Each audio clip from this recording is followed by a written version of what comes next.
Halo Bapak Ibu Saudara sekalian, selamat pagi, siang maupun malam dimanapun Anda berada. Semoga semakin diberkati Tuhan dan semakin sehat dan mantap dalam menjalani masa Prapaskah ini.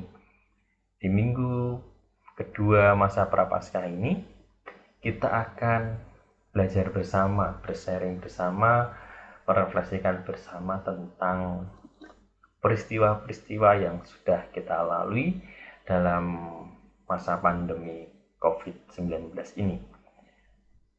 Di pertemuan yang kedua ini, pertemuan Prapaskah yang kedua ini, kita akan membahas tentang Yesus melihat iman mereka, bela rasa kehidupan, kesehatan, dan penderitaan sesama. Kita diajak untuk merefleksikan bela rasa kita sebagai orang beriman dengan kesehatan dan penderitaan ke sesama kita. Pertemuan APP yang kedua ini diambil dari Lukas 25 ayat 17 sampai 26 yang menjadi dasar pertemuan APP yang kedua ini. Mari Bapak Ibu Saudara sekalian, kita mempersiapkan hati kita untuk merefleksikan bersama, untuk mendengarkan bacaan Injil yang diambil dari Injil Lukas 25 ayat 17 sampai 26. Semoga di pertemuan APP yang kedua ini kita semakin mantap untuk menjalani masa retret agung dan siap untuk menyongsong misteri sengsara, wafat, dan kebangkitan Tuhan kita Yesus Kristus.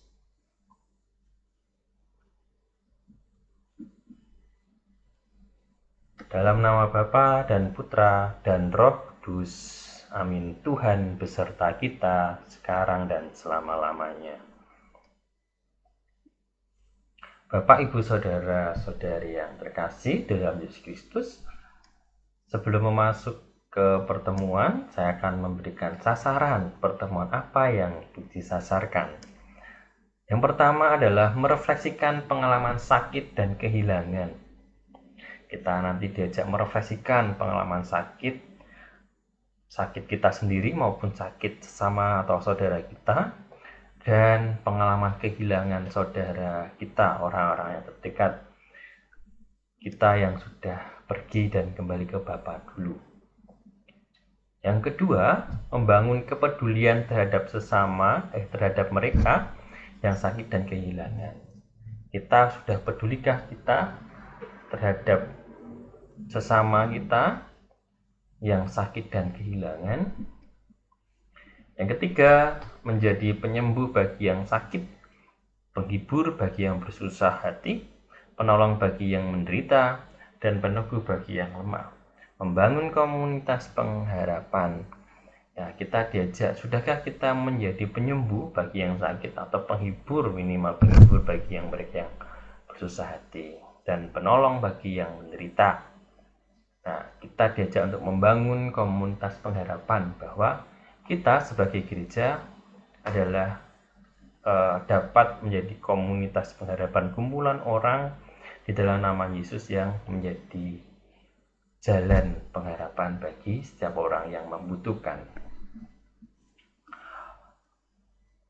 Pengantar dari pertemuan yang kedua ini, Bapak, Ibu, dan saudara-saudari yang terkasih, pandemi COVID-19 sudah berlangsung hampir 2 tahun.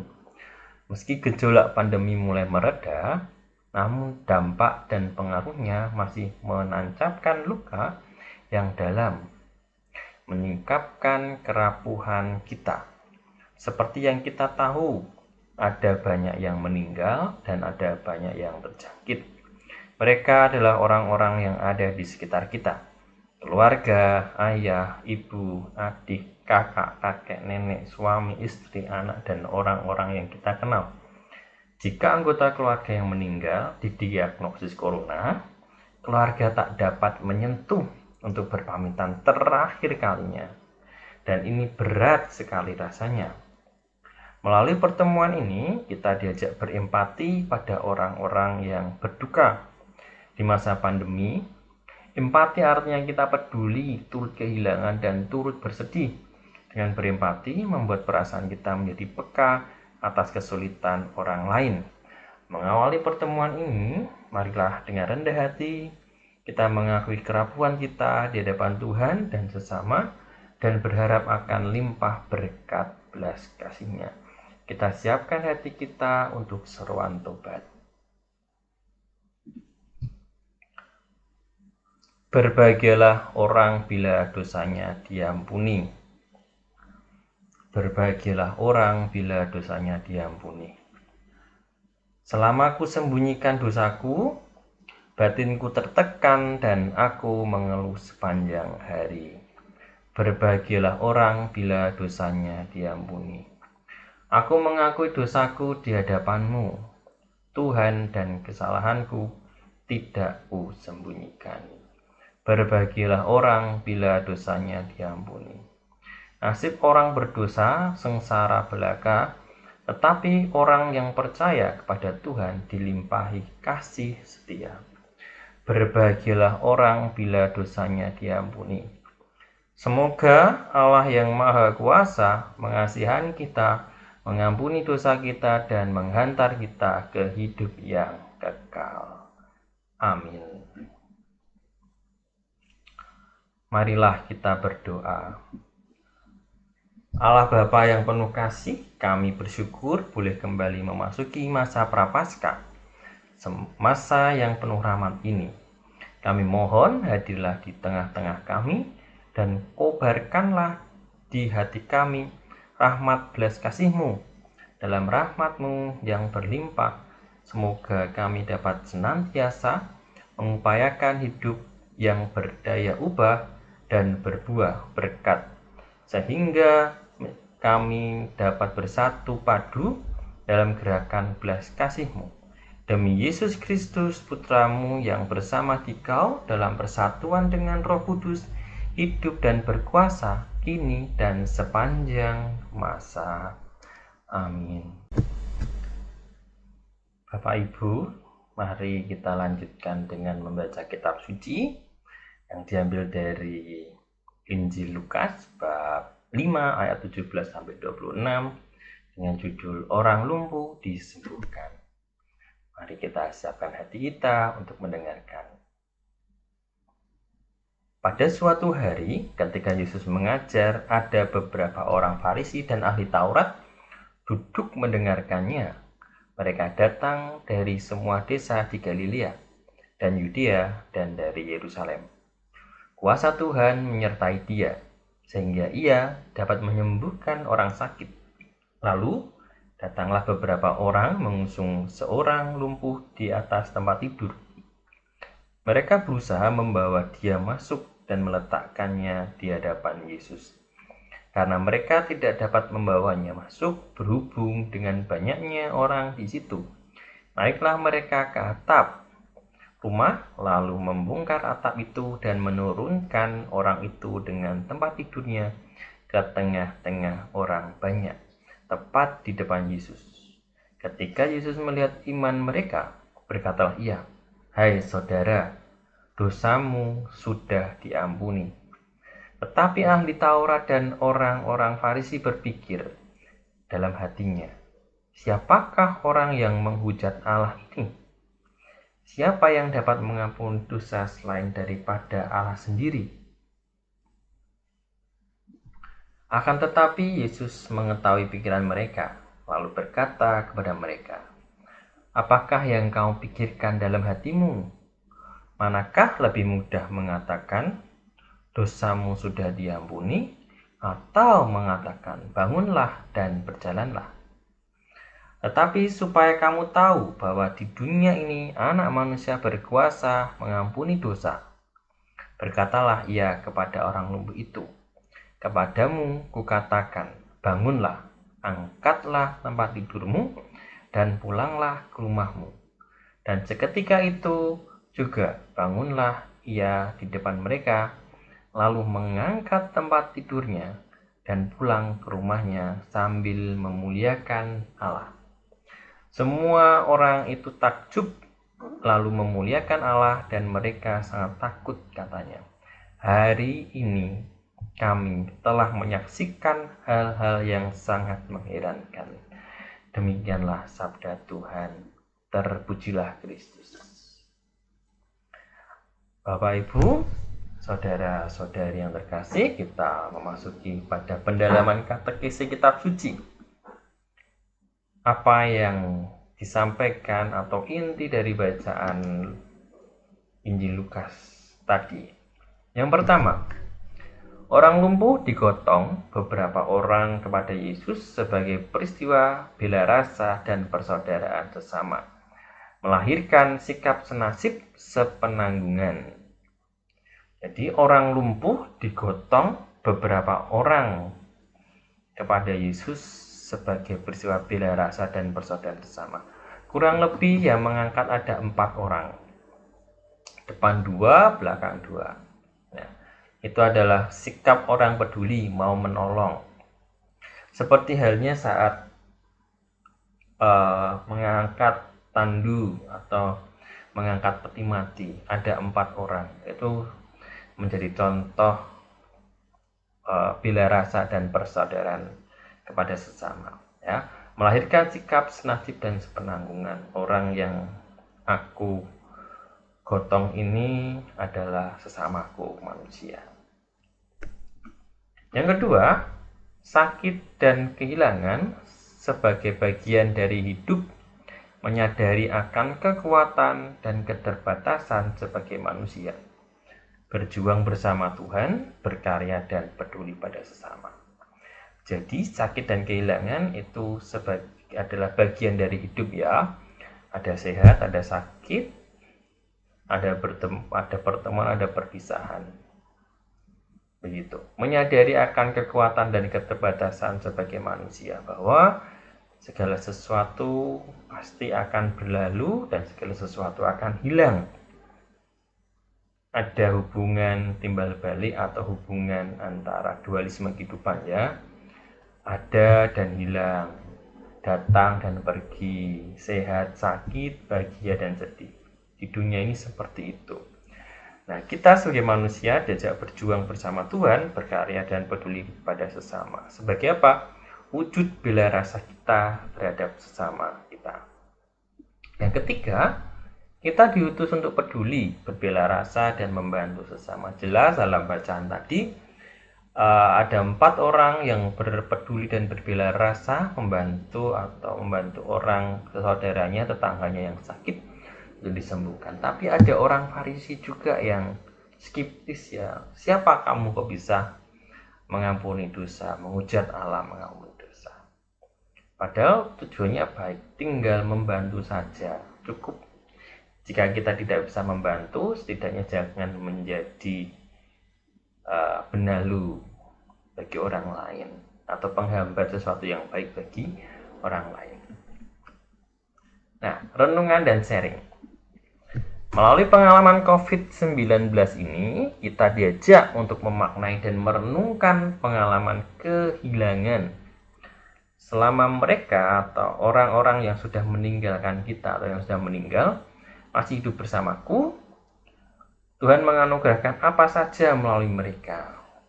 Kira-kira apa ya orang-orang yang sudah meninggal itu, saudaraku atau temanku yang sudah meninggal itu, selama masih hidup memberikan anugerah apa bagiku, memberikan pelajaran apa bagiku, sampai aku bisa kuat sampai saat ini dan hidup sampai saat ini, hidup dalam pengharapan. Kira-kira apa? Contoh hidupnya apa?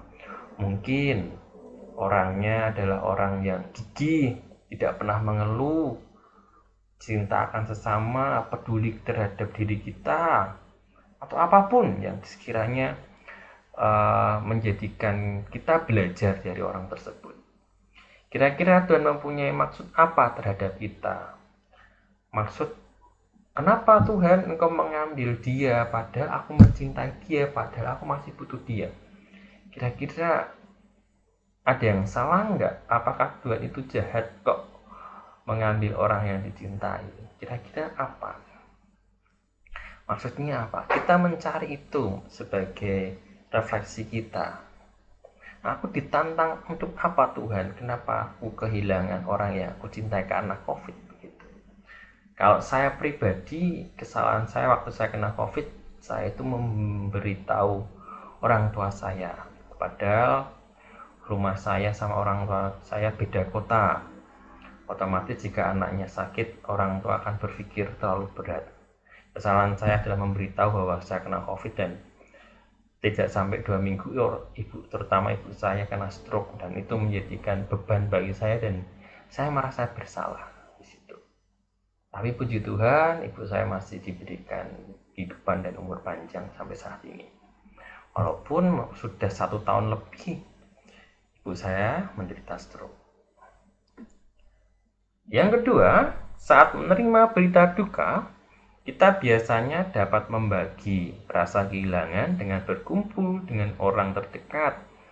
Bagaimana menemukan dukungan saat kita mengalami keterbatasan tidak dapat bertemu secara fisik dengan orang terdekat? Bayangkan, saat saudara kita meninggal karena COVID, pada setelah itu kita butuh curhat, butuh orang menemani kita, menguatkan kita. Tapi kita tidak bisa bertemu karena keterbatasan fisik dengan orang terdekat. Kita butuh dukungan orang lain. Aduh, orang tua saya sudah kena COVID, meninggal. Pasti orang-orang akan menjauhi saya, dikira saya juga terpapar. Atau enggak, minimal kontak erat dengan orang yang meninggal itu. Pasti waktu itu orang juga memberikan batas atau memberikan jarak pada kita. Bagaimana itu? Saya harus bagaimana sebagai manusia? Dari pengalaman teman saya yang menceritakan itu, dia sangat terpukul, di mana ibunya meninggal karena COVID. Tetangganya tidak ada yang mau melayat, tetangga satu lingkungan, satu gereja pun juga tidak mau melayat, tidak mau datang ke rumah untuk mendoakan. Padahal ibunya itu sangat aktif di gereja, merangkai bunga, arisan WK, atau melakukan kegiatan gereja sangat aktif. Tapi saat ibunya terkena COVID, tidak ada satu orang pun dalam satu lingkungan itu yang mau hadir membantu, karena ketakutan itu. Padahal ibunya itu yang meninggal sangat berjasa di lingkungan itu. Dan itulah kekecewaan seorang anak terhadap orang-orang di sekitar, di mana ibuku tuh dulu tuh peduli banget loh. Untuk gereja itu tidak ada kurang-kurangnya. Kok sekarang begini ya mendapatkannya, balasannya kok begini. Itu menjadi sesuatu renungan. Kenapa begitu? Nah, mungkin Anda, Bapak, Ibu, Saudara sekalian masih bergumul dengan hal-hal yang luar biasa. Anda semua yang mengalami kehilangan mungkin akan dikuatkan dalam waktu ke waktu dan berbagi pengalaman dengan orang lain. Karena dari pengalaman kehilangan ini kita akan dikuatkan dan kita menjadi penguat bagi orang lain yang membutuhkan kita. Dan kita dituntut untuk berbela rasa satu sama lain dengan orang yang membutuhkan. Yang ketiga, selain rasa duka yang kita rasakan lewat kehilangan, masa ini juga memberikan rasa duka berupa kekhawatiran yang berhubungan dengan ketidakpastian. Bagaimana kita bisa meringankan rasa tersebut? Komunitas berpengharapan, kita sebagai gereja ya, apa yang bisa kita lakukan untuk dapat bangkit dari rasa duka yang mendalam di tengah pandemi? Kira-kira apa yang bisa kita lakukan? Dan untuk bangkit dari rasa duka yang mendalam karena sudah ditinggalkan oleh orang yang ada di sekitar kita. Kira-kira apa ya? Kalau boleh, saya punya prinsip, daripada menyalahkan gelap, lebih baik menghidupkan lilin. Kita menjadi komunitas berpengharapan, daripada kita khawatir, lebih baik berdoa. Karena kekhawatiran itu akan selalu ada di dalam diri kita. Padahal dari kekhawatiran itu dapat menumbuhkan iman yang semakin kuat, iman yang semakin percaya akan penyelenggaraan Tuhan, dan kita sadar di mana kita semua itu punya kekurangan dan kita harus datang pada Tuhan, percaya pada Tuhan. Keterbatasan kita lah yang membuat kita itu ada sebagai manusia, dan keterbatasan itulah kuasa Tuhan nyata. Seperti Paulus juga berkata, dari keterbatasan Paulus pun kuasa Tuhan itu nyata bagi Paulus. Begitupun kita, kekhawatiran kita yang kita miliki, ketidakpastian dunia ini yang membawa kita pada pengharapan kepada Tuhan kita Yesus Kristus. Akan apa? Keselamatan. Keselamatan bagi siapa? Bagi orang yang meninggal dan bagi kita yang masih hidup. Kita bisa minta orang yang sudah meninggal untuk mendoakan kita, karena orang meninggal dalam ajaran Katolik masih ada hubungannya dengan orang yang hidup. Kita minta didoakan agar kita selama di dunia ini, agar kita bisa memberikan yang terbaik bagi setiap orang yang kita temui.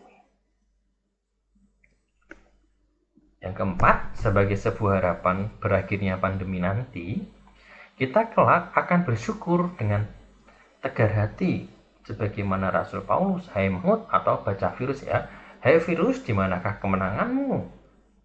Hai maut, di manakah sengatmu? Atau hai virus, di manakah sengatmu? Nah, kita sebagai komunitas yang memiliki harapan pasti terhadap keselamatan di akhir zaman, kita harus menjadikan contoh bagi sesama kita. Rasul Paulus pun dia tidak pernah khawatir. Maut ya hanya memisahkan tubuh, bukan memisahkan sesuatu yang ada di dalam tubuh kita ini. Tubuh kan pasti hancur, kita tidak bisa melihat. Tapi antara batin, jiwa, itu pasti ada hubungannya. Ya, jadi seperti jauh banget tapi dekat di hati. Orang itu selalu ada di hati, walaupun jauh. Karena apa? Karena cinta, karena pengharapan kepada Tuhan terhadap orang yang kita cintai itu. Maka walaupun kita dipisahkan karena kematian, tapi kan hidupnya diubah. Hidup orang yang meninggal itu diubah saja. Orangnya tetap ada di hati kita. Kita bisa mendoakan, orang yang meninggal juga bisa mendoakan kita ada di sana. Itulah yang patut disyukuri. Di mana orang Katolik tidak akan pernah habis dalam berpengharapan. Karena apa? Yesus pun sudah menjanjikan keselamatan. Harapan yang pasti. Itulah di mana selama masa pandemi ini ya kita diajak untuk berpengharapan. Pengharapan akan keselamatan, akan kedatangan Yesus Kristus. Ya. Bapak Ibu, kurang lebih itu tadi adalah sharing. Anda bisa bersharing pada keluarga Anda, merefleksikan, merenungkan apa yang sudah terjadi selama ini. Maka saat ini mari kita doa umat dan dilanjutkan dengan doa Bapa kami. Tuhan Yesus, terima kasih atas satu minggu ini menemani langkah pertobatan kami. Kami bersyukur atas segala sesuatu yang boleh kami dapatkan dan kami miliki. Tuhan, bukalah hati kami akan kepedulian terhadap sesama yang membutuhkan. Semoga kami dapat menjadi sesama yang baik, seperti orang Samaria yang baik hati, yang menolong tanpa melihat apapun. Tuhan, ubahlah hati kami menjadi baru. Amin.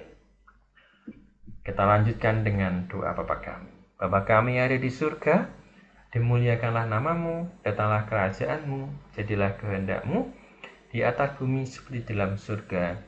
Berilah kami rezeki pada hari ini, dan ampunilah kesalahan kami, seperti kami pun mengampuni yang bersalah kepada kami. Dan jangan masukkan kami dalam pencobaan, tetapi bebaskanlah kami dari yang jahat. Amin. Marilah kita berdoa. Allah Bapa yang penuh kasih, kami bersyukur atas kehadiran orang-orang di sekitar kami. Kami bersyukur atas limpah berkat kasih-Mu. Bantulah kami untuk mau bertanggung jawab, terutama agar kami semakin peduli dan berbela rasa kepada mereka yang kehilangan dan berduka.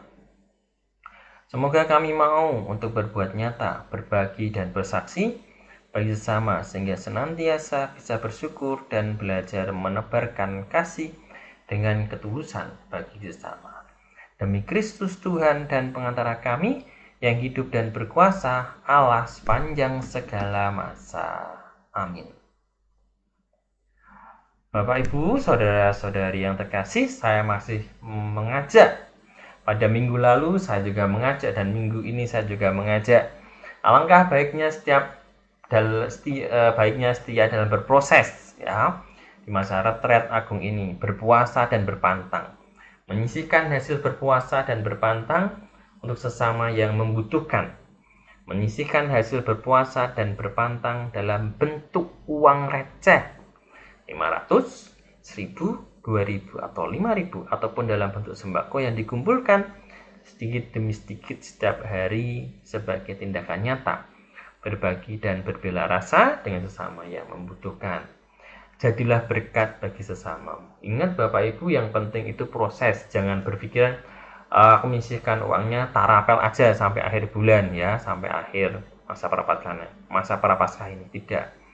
Yang terpenting itu prosesnya. Mau nggak saya setia dalam menyisihkan uang atau sembako itu? Yang terpenting adalah prosesnya, bukan hasilnya.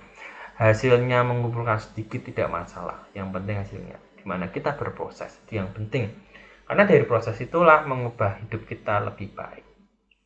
Begitu Bapak Ibu Saudara sekalian, saya mengucapkan terima kasih atas atensinya mendengarkan saya selama 2 minggu ini. Saya mengucapkan terima kasih atas segalanya, atas doa Bapak Ibu. Saya juga mohon maaf jika ada kata-kata yang salah, kata-kata yang kurang jelas, setidaknya menjadikan pelajaran atau hal yang baik atau perbaikan bagi diri saya. Saya sekali lagi mengucapkan terima kasih atas segala sesuatunya bagi Bapak Ibu setelah mensupport saya sampai saat ini. Kita saling mendoakan satu sama lain, Bapak Ibu Saudara sekalian, dan Tuhan Yesus memberkati berkah dalam.